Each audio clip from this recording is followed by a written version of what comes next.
gentlemen, thank you very much for your patience. That was awesome. Captain Plum. Thank you, sir, for everything.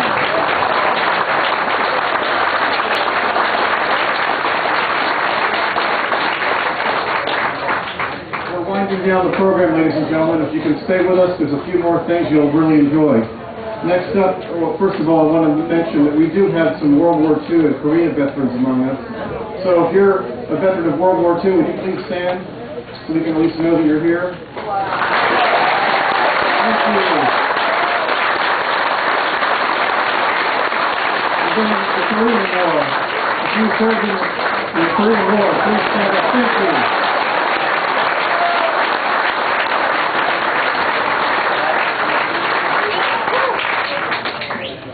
Next, we're going to have a brief presentation from one of our own residents here in Lake County, a young lady named Thuy Lowe, Ms. Thuy Lowe. She is a business owner, a family woman. She has a lot of insights into the Vietnam War as a former Vietnamese refugee. So we're welcoming Thuy Lowe. Thank you, Thuy, for being here.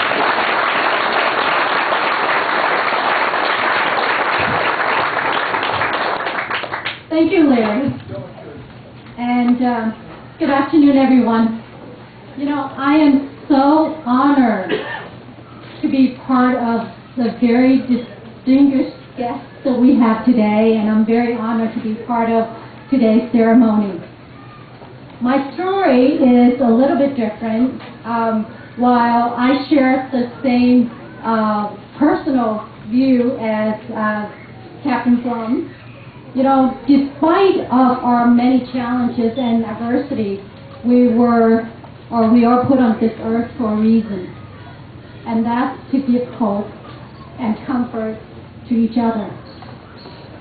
Well, my name is Thuy Lowe, and I have the privilege of meeting a lot of you during my candidacy for Lake County School Board last year. Many of you know that I was that I'm Vietnamese, but not many of you know that I was once a refugee. My father is also a South Vietnamese refugee. He now lives in St. Pete, and because of his health, unfortunately, he cannot be here to share with you his story and celebrate this occasion with all of you. And I know that he wants to be here. I had a conversation with him last night. You know, he's getting to the age where he doesn't remember a lot, and his health is deteriorating. And you know, he doesn't talk about his past experiences, but we know that he thinks about it all the time, because when he's in pain, he talks about it in his sleep. He reminisces the incidents, the stories, and what he went through over the years. And you know, it's interesting because my father was working for the CIA during the Vietnam War, and he didn't really talk a whole lot about his experiences. But so often he did tell his children of the later stories, like the time when his SUV was blown up while escorting the American convoy, and he managed to escape. There was a time when he was traveling through a remote jungle of Vietnam, and he was ambushed by our enemy. He sent a distress signal through his beacon radio, and an American helicopter swooped down, picked him up, and rescued him. So thank you for all of our American heroes. There was the story that always put a smile or a giggle on his face when he tells about the story of traveling from a remote village in Vietnam and trying to make his way back to Saigon. This was a couple months before the fall of Saigon. And he talks about, as he was traveling through these gerrymandering roads and bridges, many of these bridges were blown up. And his means of transportation was his jeep, was the only transportation that he can get out and get to safety. And he got to there was a place, a location where he got to, and he couldn't get across. So with suitcases of millions of dollars with him, he hired a fishing boat to ferry his SUV across the water. And as the boat gets close to the mainland, he hired about 500 Vietnamese villages to literally carry his jeep on their shoulders to the land. 500 people. He said, you know what, if you have money, they're very strong. Well, unlike my father, my story is a little bit, it's not as adventurous. It started with the code name Operation Frequent Wind. How many of you have heard of the Operation Frequent Wind? Well, it was the order by President Ford. So this story takes place after President Nixon.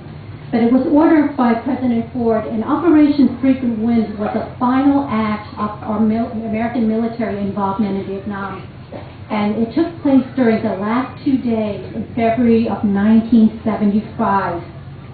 And you know, these images of the rescue missions were broadcasted all over the world, like the rescue from the top of the embassy building on April 30th, 1975. And the objective of this mission was to get as many people out of Saigon as possible before the North Vietnamese take over.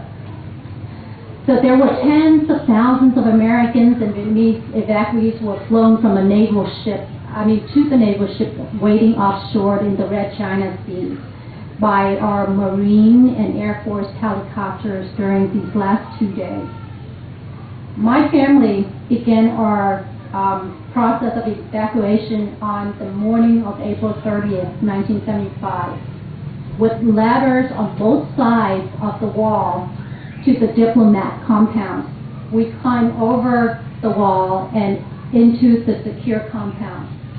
As I landed in the compound, I remember looking back. About 10 yards away from me were armed military guards guarding the gate, and I can remember seeing thousands of people wanting to get through these gates. Their order was to shoot, to kill. If anyone entered the compound without security clearance. So I was very, very blessed. My family was very blessed. So we entered the compound, I would say maybe around 9:30 that morning. It was a gorgeous April morning. And we calmly waited for our flight because there were a lot of people that were waiting ahead of us. So we were calmly waited for our flight. And I would say maybe around 1 to 2 o'clock in the afternoon. And we were still waiting, and we can hear the explosions were coming in from the distance, and it sounds like fireworks were being shot off in the distance. It was sometime after 2 o'clock, and it's getting faster and louder. I can hear the approaching sound of heavy artillery. And it was clearly that the Vietnamese soldiers were entering the city. So the sound was getting closer and closer. And, not until that day did I hear the explosion. And being that I was traveling, we were traveling with my dad in these remote villages. I have never seen bloodshed or listening to gunshots or heavy utilities, because we were very protected by you. So very soon, finally, it was around 3:30, I believe, and I know that I can hear them within maybe a couple miles away. The heavy bombing was a few miles away, and finally a Huey helicopter came down on the roof to pick us up. And as we were racing towards the helicopter, we know that we were the last one. And as we were racing towards the helicopter, my mother lost one of her flip-flops. And my dad said, "No, just leave it, just leave it. I will get you another one once we get to America." And so we were flown from there to onto the USS Midway. How many of you know where the USS Midway is or have heard of the USS Midway? It's now retired, I believe, in San Diego. So we were flown to the USS Midway, and from there, you know, the scene was a lot more chaotic. You know, when we were on top of the diplomat building, there were a very small number of us. But once we landed on the USS Midway, there were thousands of people. It was later in the afternoon. I remember it was around 4 or 5 o'clock in the afternoon. And the weather was getting windy. It was getting colder. And there were a lot of people around. And as more helicopters landed to unload their passengers, they were ordered to push off from the naval ship. And you see that in photographs. As a matter of fact, as soon as we unload our helicopter, it was pushed overboard. Because there were so many people on board that they had ordered everyone, all the refugees who carried nothing with them but a suitcase of memories, photographs, money. That was to start their new life. They were ordered to throw everything overboard. And I remember standing at the edge around, you know, looking over, and there were just money all over. It was completely covered, the water, money and clothing and pictures and paperwork. It was surreal. It was real surreal. So from the USS Midway, we then got into a merchant ship and a couple of smaller ships before we landed in Guam for our final paperwork. And from Guam, we lived in tents for a couple of weeks, and there we were then transported to the Eglin Air Force Base here in Florida, where we were waiting for paperwork and supporters to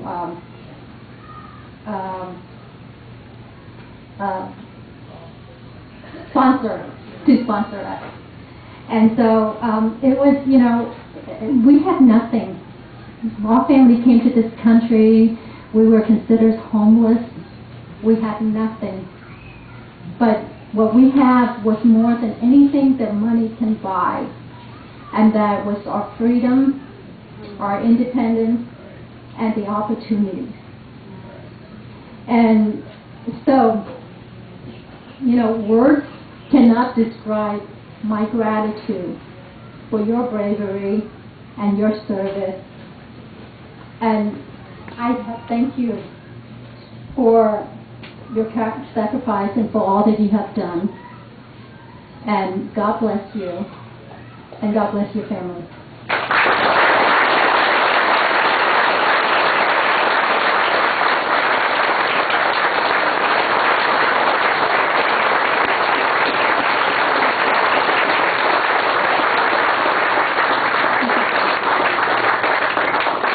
I also want to take a second to recognize the two very distinguished Vietnamese officers that are here in the audience with us today.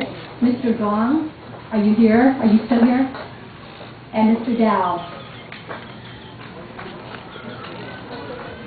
Well, thank you so much for your time.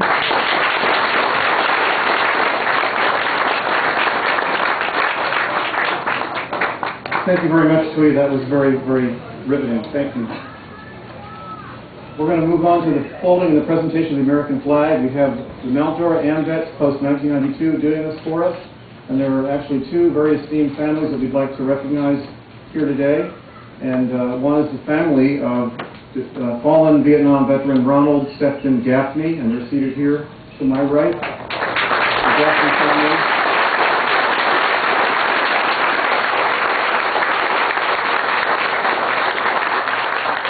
And then we also have another very special family, the family of fallen Vietnam veteran Jess Thomas from Mascot.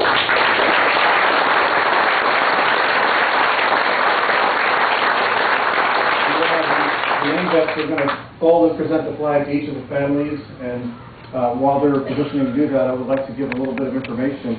So we'll let the AMVETS come forward first for that purpose. AMVETS? Okay,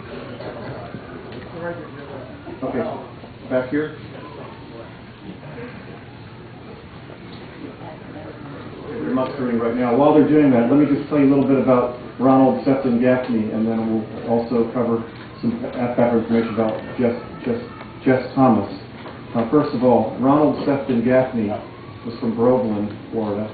Served in the United States Army in Vietnam. He was a Specialist 5, and he was killed in the line of duty on February 19, 1965, at the age of 21, a ground casualty in Phu Yen Province, South Vietnam. So we will wait for the AMVETS to come and provide the flag. We're going to bring that flag over and present that. And then Jess Thomas from Mascot, Florida, was also in the United States Army, and he was a sergeant, and he fell in the line of duty on February 9th, 1968, at the age of 20. A ground casualty in Quang Nam Province, South Vietnam. So first we'd like to express to each of the families our gratitude for them coming here on this very special occasion. The pain for you has been long enduring since they fell in the line of duty, and we're grateful that you can be here today to share with us your loss and and let us share with you our great gratitude for the sacrifice of your fallen Vietnam veteran and for the sacrifice that he made in the line of duty for our country. And that in some small way, we can remember him today, each one of them here today, with the ceremony of the flag presentation that's about to occur. So thank you for being here. Now let's give them a round of applause, ladies and gentlemen. Thank you.